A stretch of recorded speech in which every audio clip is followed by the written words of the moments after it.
नमस्कार, मैं Saurabh Kumar. Supreme court गुस्से में है, एसबीआई असमंजस में है और पॉलिटिकल पार्टीज तनाव में है। तो आखिर ऐसा क्यों? आखिर ऐसा क्या हो रहा है? क्या चल रहा है? तो आइए जानते हैं इस पूरे टॉपिक के बारे में। सर, क्या है ये कंट्रोवर्सी? आखिर क्या है, जरा समझाइए सर। ये कंट्रोवर्सी जो आपने अभी देख रहे हैं, हम्म। जिसमें सुप्रीम कोर्ट बहुत गुस्से में है, पॉलिटिकल पार्टीज बहुत तनाव में चल रही है, ये सारा मुद्दा एक्चुअली इलेक्टोरल बॉन्ड का है। इलेक्टोरल बॉन्ड का? हाँ, इलेक्टोरल बॉन्ड हुआ क्या, अभी आपको कुछ दिन पहले ध्यान होगा कि 15 फरवरी 2024 को एक 5 जज बेंच 5 बेंच जो कॉन्स्टिट्यूशनल बेंच होती है, अच्छा। उन्होंने इलेक्टोरल बॉन्ड को अनकॉन्स्टिट्यूशनल करा दिया। अच्छा। और साथ ही साथ ऑर्डर किया एसबीआई को कि आप ऐसा करो, आज तक आपने जो भी इलेक्टोरल बॉन्ड का रिसीव किया है उसका सारा डिटेल आप इलेक्शन कमीशन को 6 मार्च 2024 तक दे दो। 6 मार्च 2024 2024 तक? अच्छा। वो इलेक्शन कमीशन को कहा कि इस डिटेल को लेकर आप 13 मार्च 2024 तक आप पब्लिश कर दो। अच्छा। लेकिन मैं फिर कह रहा हूं, लेकिन क्या हुआ? हम्म। हुआ ऐसा कि एसबीआई 4 मार्च को, मतलब 2 दिन डेडलाइन से पहले, हम्म। कोर्ट को अप्रोच करती है और कहती है कि माय लॉर्ड, हमें 30 जून तक का समय दिया जाना। 30 जून तक? 30 जून तक का। अच्छा क्योंकि ये बहुत सारा डेटा है, हम लोग को समय लगेगा। अच्छा। इस पे जो 2 पिटिशनर थे, 2 पिटिशनर नाम बड़े अच्छे हैं, अच्छा सर। बहुत बड़ी इंस्टीट्यूशन है, ADR, association of democratic reform, and दूसरा सीपीआई एमएल। इन 2 पिटिशनर ने कोर्ट में कंटेम्प्ट पिटिशन फाइल किया कि माय लॉर्ड, ये तो आपके आदेश की अवहेलना है। लेकिन सर, यहाँ पे एक मुद्दा सर और उठ के आ रहा है कि क्या बीजेपी को इतना ज्यादा जो मिला है हाँ, मैं फंड? उसको थोड़ा सा बस 1 सेकंड में आपको समय लूंगा कि जब पिटिशनर थे, उन्होंने जब ये फाइल किया कंटेम्प्ट का, तो सुप्रीम कोर्ट बहुत गुस्से में आ गई। सुप्रीम कोर्ट ने कहा कि नहीं, आपको 30 जून तक का समय नहीं मिल सकता है, आपको जो समय मिलेगा वो 12 मार्च बिजनेस आवर्स। उन्होंने कहा जो बिजनेस आवर्स है 12 मार्च मतलब कल, एक दिन पहले जो हुआ है, उस समय तक सारा डिटेल आपको इलेक्शन कमीशन को दे देना है। और इलेक्शन कमीशन को कहा कि इस डिटेल को 15 मार्च को आपको अपने वेबसाइट पे डाल देना। 15 मार्च तक अपने वेबसाइट पे डाल देना। लेकिन सर, एक और सर यहाँ पे हम लोग देख रहे हैं कंट्रोवर्सी की, कुछ लोग कह रहे हैं कि मतलब हमें आंकड़ों से देखा कि बीजेपी को बहुत ज्यादा इसमें फंड मिला, इलेक्टोरल बॉन्ड जो आपने समझाया सर। क्या ये भी सर कुछ मुद्दा क्रिएट कर रहा है क्या? हाँ, मतलब आप यदि अभी से थोड़ा डेटा को देखना होगा, तो थोड़ा डेटा को समझिए। ये डेटा क्या कह रही है?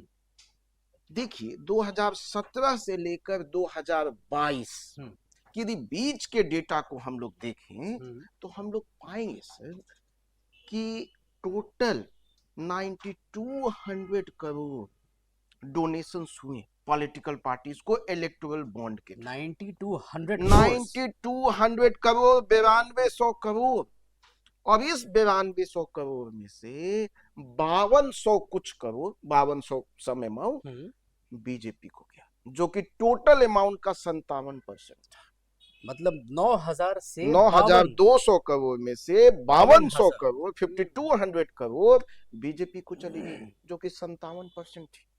कांग्रेस को करीब 900 करोड़ के आसपास गई, 950 करोड़, जो कि अराउंड 10% के आसपास थी। तो मार्जिन बहुत ज्यादा था। लेकिन इलेक्टोरल बॉन्ड्स मैक्सिमम पार्टीज को गई, जैसे एनसीपी को भी गया, तृणमूल कांग्रेस को भी गया, जो टीएमसी है उनको भी 700 कुछ करोड़ गए, आपको भी गया, जदयू को भी गया। तो ऐसा नहीं कि इलेक्टोरल बाकी पार्टियों को नहीं गया, सारी पार्टियों को गई, लेकिन बीजेपी को रिलेटिवली ज्यादा गया।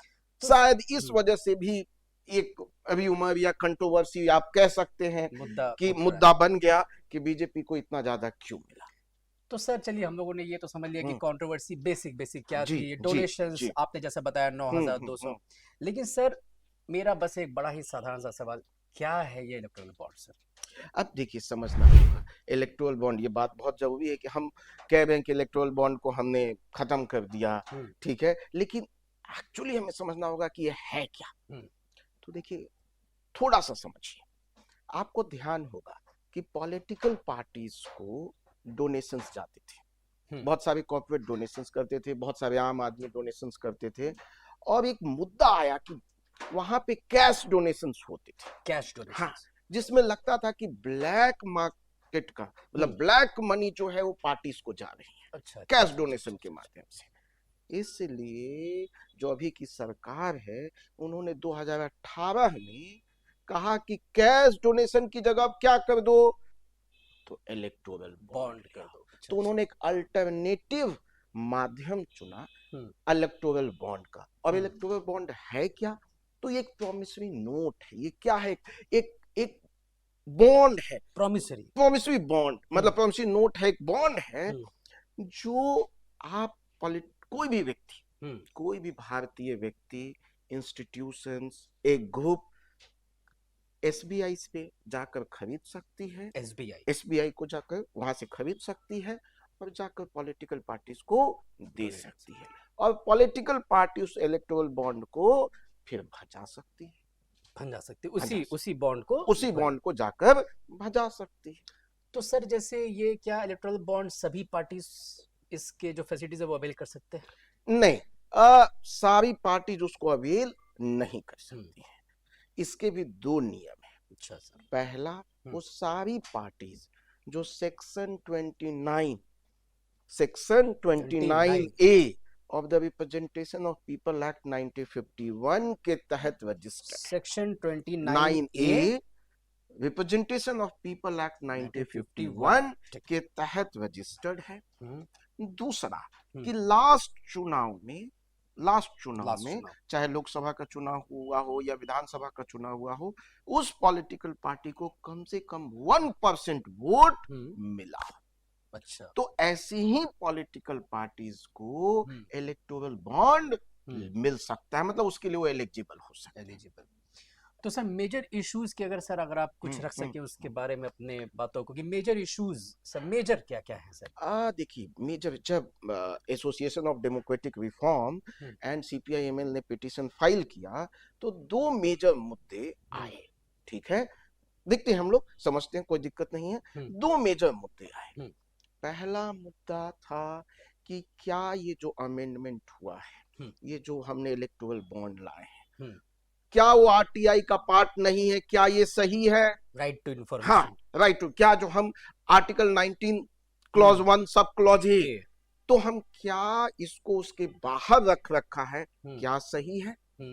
और दूसरा उन्होंने कहा कि हमने कंपनीज एक्ट में अमेंडमेंट लाया। अच्छा, और हमने क्या कहा कि अब कोई भी कॉर्पोरेशन कितनी भी पॉलिटिकल फंडिंग कर सकती है, तो उसका मतलब अपर कैप हमने हटा दिया था। तो इसी दो मुद्दों को लेकर सारी बहस स्टार्ट हुई कि क्या electoral bond article 19(1) sub clause A RTI act के परव्यू से बाहर है, क्या वो सही है? और दूसरा, क्या unlimited political funding by corporates सही है? क्योंकि सर आरटीआई के तहत तो भाई आम जनता को जानने का अधिकार है। एकदम इसी पे सुप्रीम कोर्ट ने तीन मोटी मोटी बातें कही। ये दोनों मैटर्स को लेकर मुद्दा उठा और तीन मोटी मोटी बातें सुप्रीम कोर्ट ने अपनी बातों को लेकर ऑर्डर्स में कहा। और ये सिंस 5 जज बेंच थी, तो इसमें भी जजेस का अलग अलग मत था। सीजीआई साहब का कहना था कि दो अलग अलग मत निकले, लेकिन दोनों जो मत है वो सेम आउटकम की बात करती है कि इलेक्टोरल बॉन्ड अनकॉन्स्टिट्यूशनल। उसमें उन्होंने तीन मोटी मोटी बात कही। पहला मोटी मोटी बात ये कहा कि ये जो इलेक्टोरल बॉन्ड को आरटीआई के अंदर आपने नहीं रखा है, ये सही नहीं है।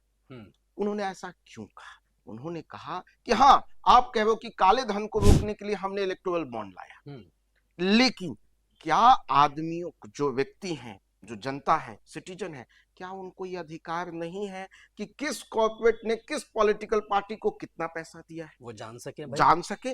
तो इसलिए आप कह रहे हो कि नहीं, हमने काले धन को रोकने के लिए इलेक्टोरल बॉन्ड लाया, लेकिन हमें देखने को ये मिला कि उसकी तो एनोनिमिटी है, आम जनता को पता ही नहीं चल रहा है, और आरटीआई में आप इसकी इंफॉर्मेशन दे नहीं रहे। तो उन्होंने कहा कि नहीं, ये गलत है, पहला। ठीक है। दूसरा, उन्होंने कहा कि आपने जो अनलिमिटेड अमाउंट कॉर्पोरेट्स को कहा कि आप पॉलिटिकल फंडिंग कर सकते हैं, अपर कैप जो अपर कैप हटा दिया, उन्होंने कहा ये पूरी तरह random and unconstitutional. Okay okay okay. उन्होंने इस बात को कहा। और तीसरी बात उन्होंने कही कि ये जो पॉलिटिकल फंडिंग आप लोग करते हैं, होती है, इसके पीछे देखा गया कि यदि ये पता नहीं होगा नागरिक को, तो उन्होंने देखा कि पॉलिटिकल फंडिंग ने एक पार्टी को बहुत पैसा दिया और उसके बदले पार्टी जब सत्ता में आई तो आपके लिए पॉलिसी चेंज कर दिया। इसको कहते हैं क्विड प्रो क्यो। एक बड़ा अच्छा शब्द है, क्विड प्रो क्यो। आपकी मदद मैं कर रहा हूं, आप मेरी मदद। ये सर एक तरह का सिम्बायोटिज्म। हाँ, मतलब कि इलेक्शन लड़ने से पहले आप पैसा मुझे दीजिए, मैं जब सत्ता में आ जाऊंगा तो मैं आपकी मदद करूंगा। सर जहां तक मेरी जानकारी सर क्रोनिक कैपिटलिज्म। हाँ, आप कह सकते हैं इसको। हाँ, एकदम क्रोनिक कैपिटलिज्म का कि भाई, लेकिन सुप्रीम कोर्ट ने कहा कि आम जनता को ये पूरा अधिकार है कि किस पॉलिटिकल पार्टी को कौन सा कॉर्पोरेट कितना पैसा दे रहा है, और ऐसा तो नहीं है कि वो पैसा दे रहा है इसीलिए बाद में पॉलिटिकल पार्टी उस कॉर्पोरेट को हेल्प कर रही है, फेवर कर रही है, by policy making, by changing policies, nepotism, बहुत चीजें जी।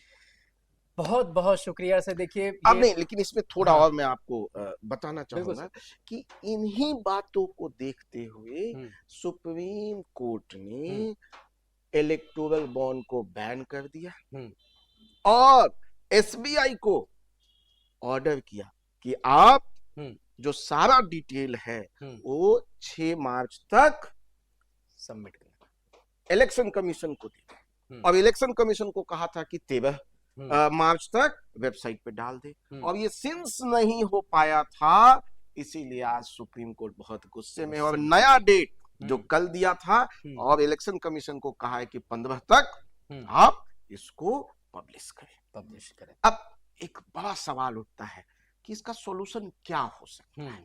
आप कैश डोनेशन से अलाउ नहीं कर रहे हैं, इलेक्टोरल बॉन्ड में भी ट्रांसपेरेंसी नहीं, फंडिंग तो चाहिए, तो फंडिंग भी चाहिए, कैसे होगा ये? तो एक बीच का रास्ता निकाला जा सकता है, मुझे लगता है एक हाइब्रिड मॉडल क्या हो सकता है? तो हाँ, एक अमाउंट फिक्स कर दिया, एक अपर लिमिट कि इसके नीचे होगा तो उसकी जानकारी जनता को देने की जरूरत नहीं। एक क्वांटम तक अगर आप दे रहे हैं उसकी जानकारी आप जरूरी नहीं है देना, नॉट मैंडेटरी। लेकिन एक अमाउंट के बाद आप कोई दे रहे हैं तो उसकी जानकारी जरूर देनी चाहिए। तो इस तरह का एक हाइब्रिड मॉडल लगाकर मुझे लगता है कि ट्रांसपेरेंसी एंड अकाउंटेबिलिटी, इन सारी चीजों को लेते हुए हम डेमोक्रेटिक वैल्यूज को भी बढ़ा सकते हैं, और हम एक बैलेंस कर सकते हैं कि कॉर्पोरेट कहीं पॉलिटिकल पार्टी को फंडिंग करके अपना काम तो नहीं निकलवा रही है, इसको बैलेंस किया जा सकता है। और आम जनता को पूरा अधिकार है कि उनको पैसा कहां से मिला, और पैसा मिल रहा है तो कहां से आ रहा है। तो यानी कि सर आपका ये कहना है कि इस हाइब्रिड मॉडल से ये क्रोनिक कैपिटलिज्म को शायद तोड़ा जा सकता है। मतलब एक सॉल्यूशन, मैं अगेन कहूंगा कि एक सॉल्यूशन हो सकता है। तो बहुत बहुत शुक्रिया सर, बहुत कुछ हम लोग आज आपके माध्यम से जाने कि आखिर ये मुद्दा क्या था, क्यों गुस्से में, तनाव में आखिर भारत जो है वो अपने आप को देख पा रहा है। और सबसे बड़ी बात ये है कि देखिए सॉल्यूशन जो सर ने बताया हाइब्रिड, मुझे भी लगता है सर, मैं बिल्कुल सहमत हूं आपकी बात से कि यहाँ पे चेक्स एंड बैलेंस जो है एकदम होनी चाहिए। तो चलिए बहुत बहुत शुक्रिया, और इस तरह की जानकारी के लिए जस्ट स्टे ट्यून्ड। DIA की टीम इस तरह के पूरे रिसोर्सेज और पूरे चीजों को आपके सामने इसी तरह से डिस्कस करके लाएगी। So thank you sir, thank you so much. और बस मैं सबसे रिक्वेस्ट करूंगा कि आप लोग इस चैनल को सब्सक्राइब करें, लाइक करें। Thank you. कल फिर मिलेंगे एक नए टॉपिक के साथ।